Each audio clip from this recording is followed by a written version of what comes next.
આપનું સ્વાગત છે. આજે આપણી સામે એક કોયડો છે.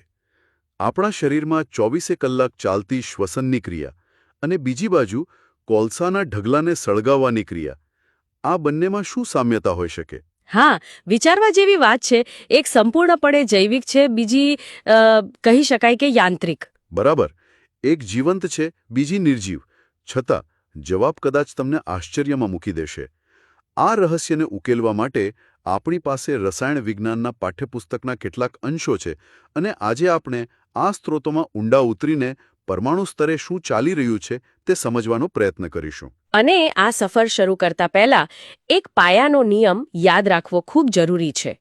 જુઓ, જ્યારે પણ કોઈ રાસાયણિક પ્રક્રિયા થાય છે ત્યારે કોઈ જાદુ જેવું નથી થતું. મતલબ કે હાઇડ્રોજનના પરમાણુ સોનામાં નથી ફેરવાઈ જતા કે કાર્બનના પરમાણુ હવામાં એમ જ ગાયબ નથી થઈ જતા.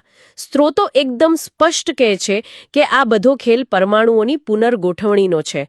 જૂના સંબંધો એટલે કે બંધ તૂટે છે અને નવા સંબંધો બને છે. જાણે કે પરમાણુઓ ડાન્સ ફ્લોર પર પોતાના પાર્ટનર બદલી રહ્યા હોય. બરાબર એ જ. પરમાણુઓનો ડાન્સ.